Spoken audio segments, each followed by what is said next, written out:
साहब है, अब ये पीर साहब कह रहा है कि धांधली हुआ। आप मुझे बताएं कहाँ धांधली हुआ पीर साहब? वैसे मैंने 2 सीटें निकाले, वो 2 सीट निकाले तो एक को छोड़ना पड़ेगा। जब एक छोड़ता हूँ 6 महीनों बाद बाय इलेक्शन होगा, तो मैं जो शिकायत कर रहे हैं, चाहे वो पीर साहब हो या मौलाना साहब हो, कि एक सीट तो मैं छोड़ रहा हूं ना, तो आए फिर वो छोड़ा हुआ सीट पे मुकाबला करते हैं, देखते हैं कि आपका औकात क्या है। मुझे कहा गया 3 साल मियां साहिब, अगले 2 साल मैं वजीर आजम बन जाऊं। मैं इस तरह नहीं, मुंतखब होकर वजीर आजम बनूंगा। मरकज में वजीर आजम को वोट देंगे लेकिन वजारतें नहीं लेंगे। बिलावल भुट्टो ने नून लीग पर वाजिया कर दिया। पीपी चेयरमैन ने मुखालिफिन को भी आड़े हाथों से लिया। कहते हैं कि एक पीर कह रहा है धांधली हुई है, आपको तो हमने 3-4 बार हराया। मैं 2 सीटों में से 1 सीट छोड़ रहा हूँ। पीर हो या मौलाना, आकर मुकाबला कर लें, वो देख लें आपकी औकात क्या है। हमसे हमेशा हारने वाले पीर कभी कभार अपना दीदार कराते हैं।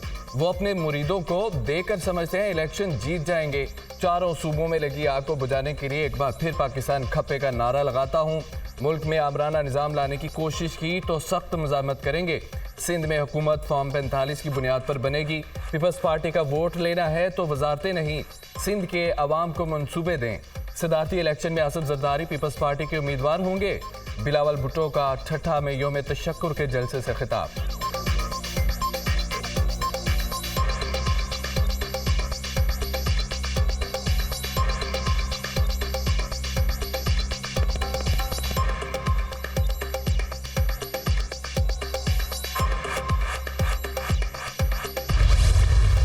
जब तक ये कोई कंक्लूड नहीं होगा, तो देखें जो पार्लर्स होते हैं 4 राउंड हो चुके हैं, उनकी तरफ से कई प्रपोजल्स आई होंगी, हमारी तरफ से कई काउंटर प्रपोजल होंगी। इसके बावजूद जो है वो अभी तक फाइनल हतमी शक्ल नहीं हुई। लेकिन ये मुनासिब होता कि ये बात ना की जाती पब्लिकली, और जो मुल्क की जिस क्वागमायर में फंसा हुआ है वो तो पीपल्स पार्टी या मुस्लिम लीग नून ने नहीं उसको यहाँ लाके खड़ा किया। दोनों पार्टीज की लीडरशिप इस पर सिंसियर है कि जी इस मुल्क को इस भंवर से निकालना है। इसहाक डार बिलावल भुट्टो की बयानबाजी पर रंजीदा हो गए। बयान हमारे लिए सरप्राइजिंग है। बिलावल इस तरह की बात ना करते तो मुनासिब होता। हमारी कमेटियों में तय पाया था कि हतमी फैसले तक कोई भी बात नहीं की जाएगी। नून लीग और पीपल्स पार्टी की कमेटियों के 4 इजलास हुए, अभी तक हतमी तौर पर कुछ तय नहीं पाया। मामला तय होने पर मुश्तरका तौर पर ऐलान किया जाएगा। कोऑर्डिनेशन कमेटियों के इजलास में आज अहम पेशरफ्त मुतवक्के है। आइन के मुताबिक इलेक्शन के बाद 21 दिनों में कौमी असम्बली का इजलास बुलाना लाजमी है।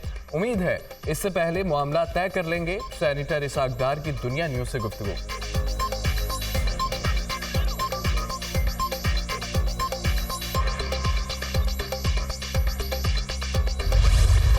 पीपल्स पार्टी ने वफाकी काबीना का हिस्सा बनने पर नीम रजामंदी जाहिर कर दी। पीपल्स पार्टी और मुस्लिम लीग नून की कमेटियों के मुज़ाकरात में बड़ी पेशरफ्त। दोनों जमातों की वफाकी काबीना, स्पीकर कौमी असम्बली, चेयरमैन सेनेट के ओहदों की तकसीम पर मुशावरत, सदर के ओहदे और दीगर हतमी और पार्लिमानी मामलात पर भी बातचीत। कोऑर्डिनेशन कमेटियों की जानिब से मुख्तलिफ अमूर पर गौर। MQM की मुज़ाकराती कमेटी आज शहर इक़्तिदार पहुंचेगी। मुस्लिम लीग नून के रहनुमाओं से मुलाकात मुतवक्के। हुकूमत साजी समेत दीगर उमूर पर गुफ्तगू होगी।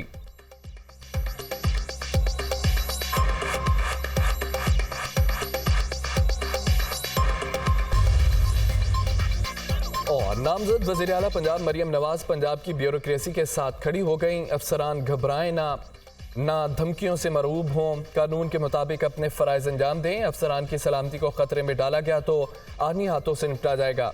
अफसरान की सिक्योरिटी यकीनी बनाएंगे। ब्यूरोक्रेसी को धमकियों का मतलब रियासती निज़ाम में इंतशार पैदा करना है, जिसकी खुली छूट तबाही को दावत देना है। ब्यूरोक्रेसी को कानून चकनी पर उकसाने वालों से कानून के मुताबिक निपटेंगे। मरियम नवाज का बयान।